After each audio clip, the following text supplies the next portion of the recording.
This is 7 National News, and in our top story, President His Highness Sheikh Khalifa bin Zayed Al Nahyan has sent a congratulatory cable to President-elect Abdel Fattah al-Sisi on the occasion of him being elected President of the Arab Republic of Egypt after winning the majority of the vote in the country's elections.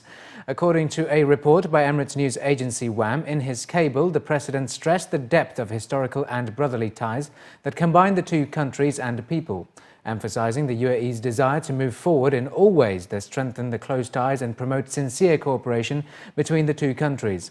Additionally, the UAE Vice President and Prime Minister and ruler of Dubai, His Highness Sheikh Mohammed bin Rashid Al Maktoum, and His Highness General Sheikh Mohammed bin Zayed Al Nahyan, the Crown Prince of Abu Dhabi and Deputy Supreme Commander of the UAE Armed Forces, sent a similar cable of congratulations to President-elect al-Sisi. The UAE Vice President, Prime Minister and ruler of Dubai, His Highness Sheikh Mohammed bin Rashid Al Maktoum, has attended the graduation ceremony of the 23rd batch of Command and Staff officers at the Joint Command and Staff College in Abu Dhabi. The graduation ceremony was also attended by the Deputy Prime Minister and Minister of Interior, Lieutenant General His Highness Sheikh Saif bin Zayed Al Nahyan, Minister of Culture, Youth and Community Development, His Highness Sheikh Nahyan bin Mubarak Al Nahyan, as well as other ministers, UAE senior military and civilian officials and heads of diplomatic corps. The ceremony began with the rendition of the UAE national anthem, after which Major General Ahmad Ali Al-Ali, the commander of the college, welcomed Sheikh Mohammed and the audience before outlining the history and the evolution of the college, which he described as one of the best known and most prestigious colleges in the world.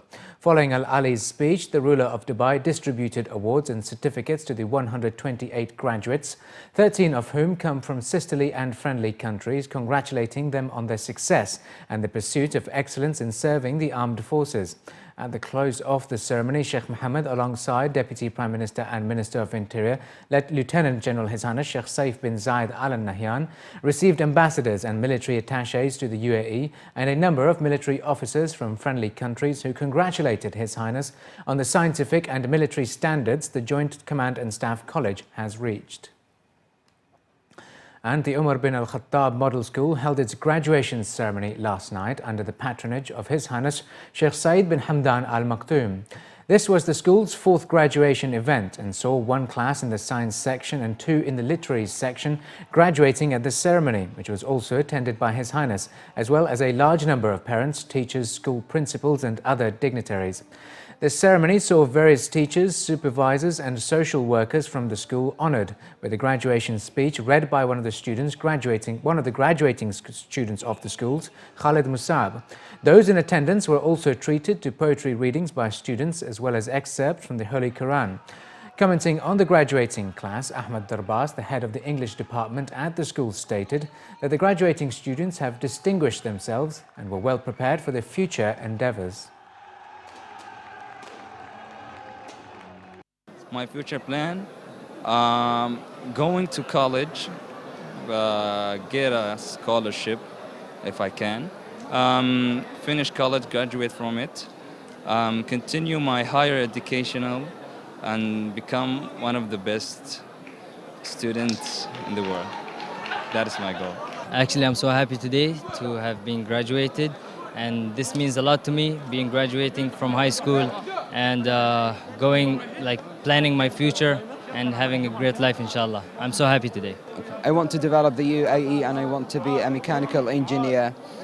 I would like to be a part from who developed the UAE. Let me summarize this.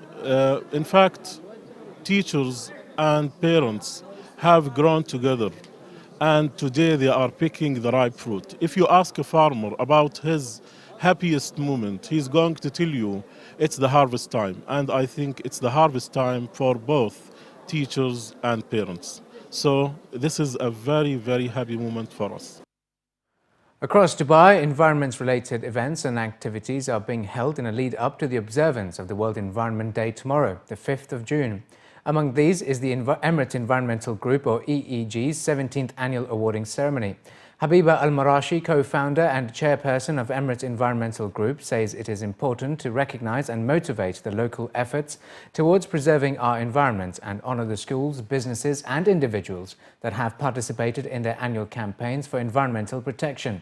She showcased the success of the waste management program that award winners of the topmost collectors of the following recycling campaigns from aluminium canned, paper, plastic, toner, glass, mobile and Tetra Pak beverage cartons.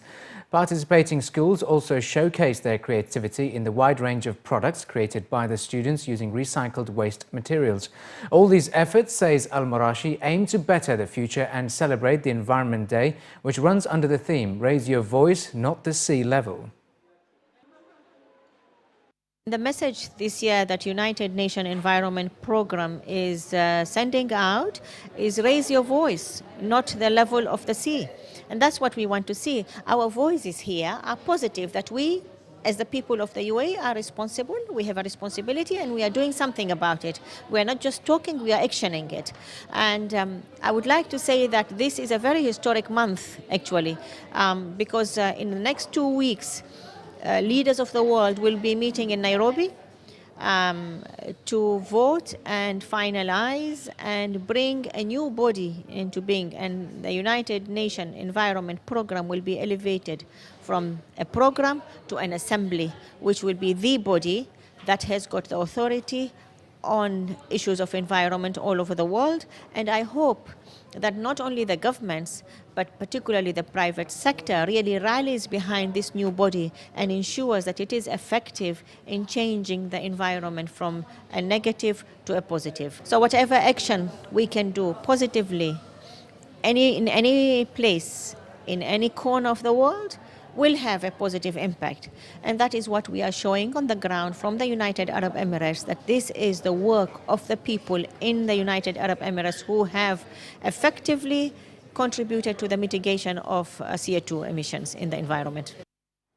Almost every teacher will have to take a training course, pass a test and obtain a license before setting foot in a classroom, according to officials from the Ministry of Education. According to local reports, the new regime, similar to licensing for doctors, is expected to be introduced next year and will affect about 60,000 teachers. Teachers are already required to have at least a bachelor's or equivalent university degree. The new system will require expatriate and Emirati teachers at both public and private schools to register for a course and complete a test to qualify for a license. According to Marwan Al-Sawaleh, the Under-Secretary at the Ministry of Education, some experienced teachers may be exempt, as would some who hold teaching licenses from specific countries, adding that the final framework for the licensing system will be presented to the Cabinet for approval in September or October. If approved, it could be introduced in phases from the beginning of 2015. A grace period of 1 or 2 years would also be offered to give teachers and the schools the time to adapt to the new guidelines.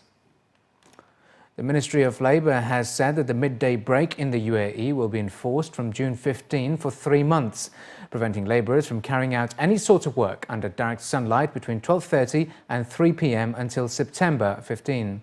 The announcement, according to a report published by Emirates news agency WAM, was issued by Sakhar Ghabbash, the Minister of Labour, during a press conference addressed by Mubarak Saeed Al-Dahiri, Under-Secretary of the Ministry, alongside Mahir Al-Obed, Assistant Under-Secretary for the Inspection Department.